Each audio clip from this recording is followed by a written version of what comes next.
They say a picture speaks 1,000 words. What does this picture tell you? For sure, there will be as many answers as people looking at it.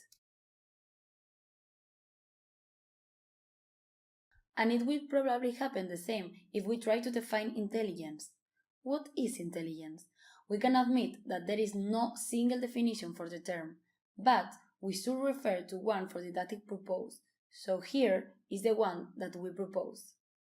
Intelligence can be defined as the capacity to use mental resources in order to solve problems one encounters in all walks of life.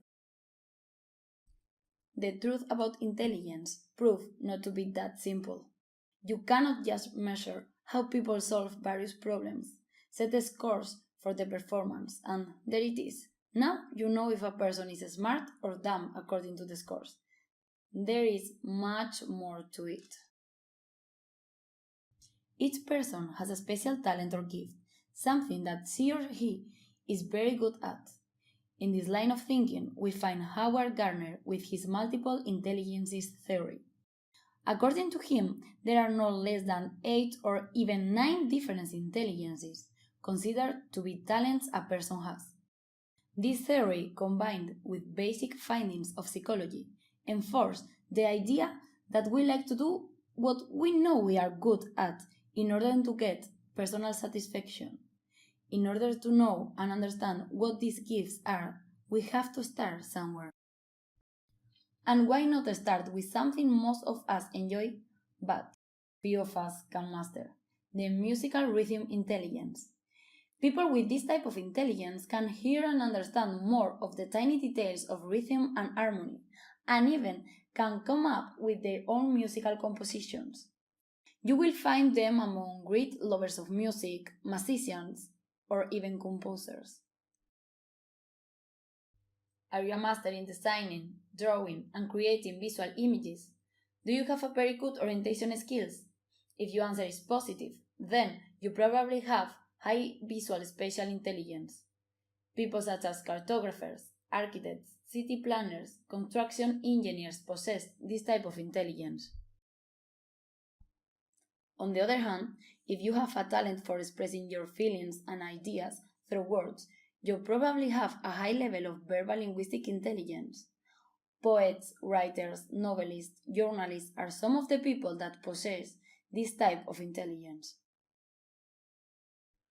Logical mathematical intelligence is considered by many to be the intelligence itself, since most academic disciplines require a decent level of it. People with this kind of intelligence are good in reasoning, logical thinking, and handling mathematical problems.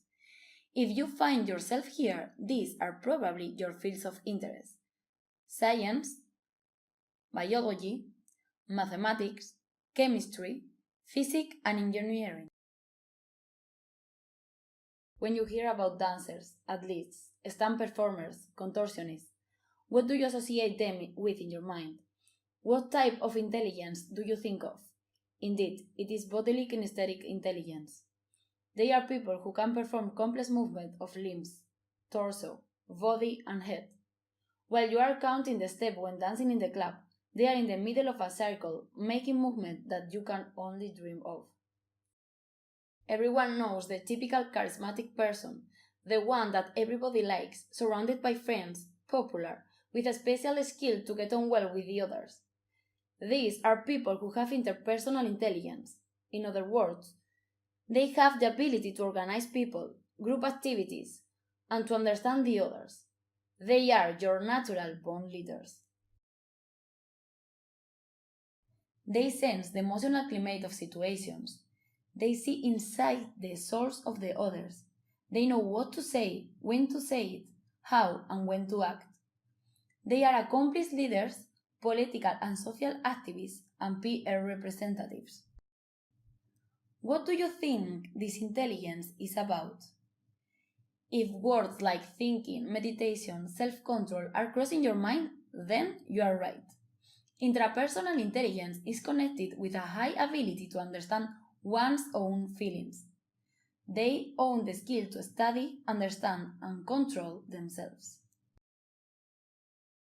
Intrapersonal intelligent people are great thinkers, people having outstanding self-control, people who have achieved inner peace after long sessions of meditation.